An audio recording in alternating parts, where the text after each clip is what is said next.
Hello, my name is Aubrey Foster with Cup of Joy International. I want to welcome you today to our School of Faith. Here in our series today, we are continuing our discussion on emotions. And this is going to be a deep study of a real interesting concept today that I'm going to introduce to you called the economy of God. The economy of God.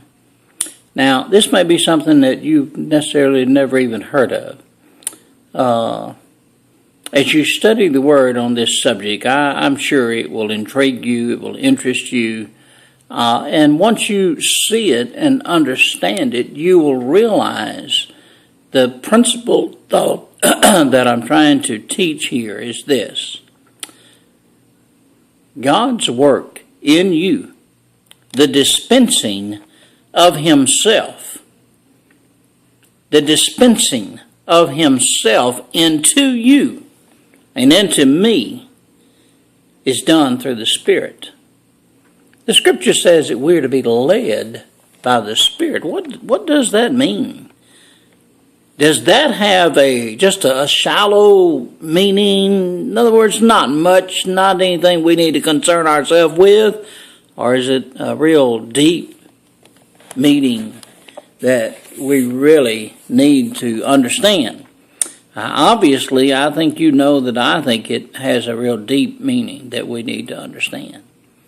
But so much today of our teaching and preaching that I hear, now I'm not saying it's not going on, but if it is, I don't hear about it. I don't hear anybody concerning themselves with the economy of God.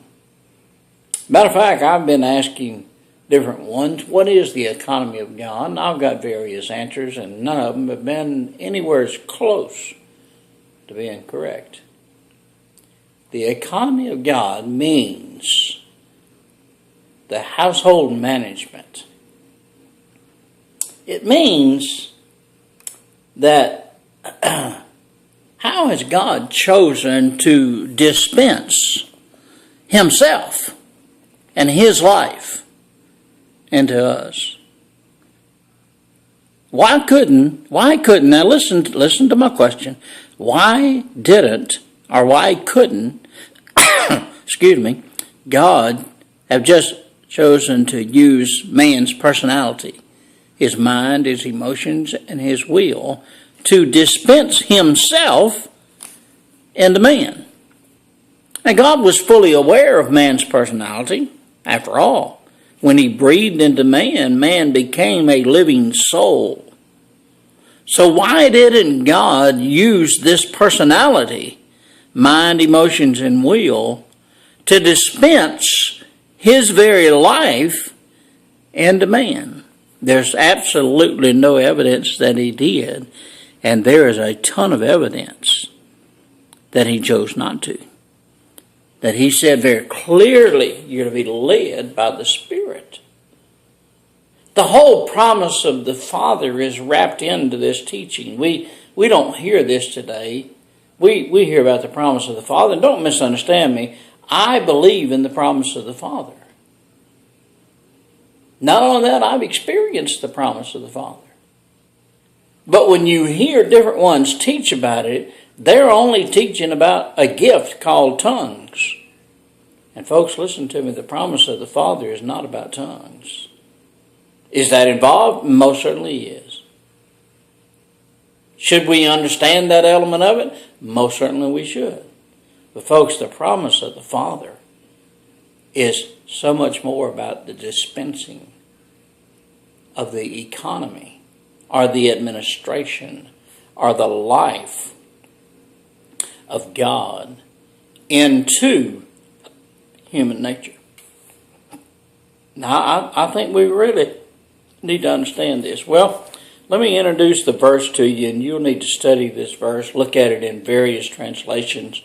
Of course, you can do research, read commentary about it. And you're going to hear a little bit about the economy of God. Not a whole lot, but you're going to hear a little. It's in. If you want to look at it with us, it's a very interesting verse. It is 1 Timothy 1:4. 1 Timothy 1:4. And it's where we get our Greek word economy from the translation in this passage.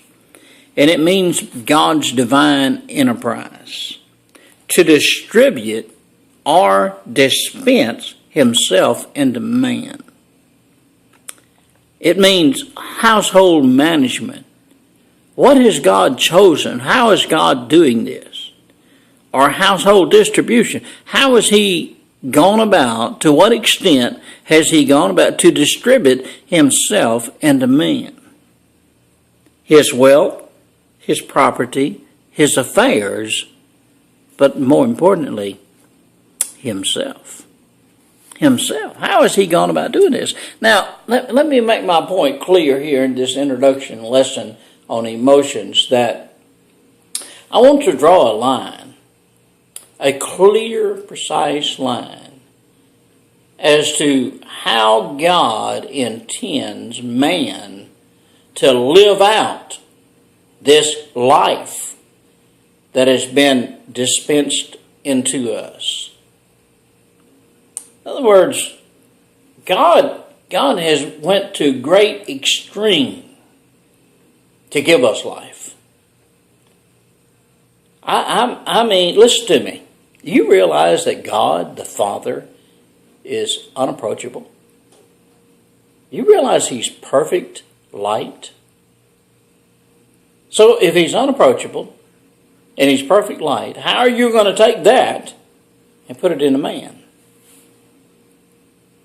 He has. How'd he do it?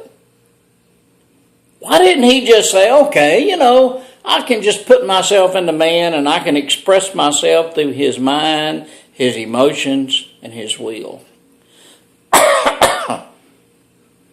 Why didn't God choose to do that? Why did God choose to dispense himself into man in such a way that this economy of God, the life of God, could be seen flowing from his Spirit? How interesting.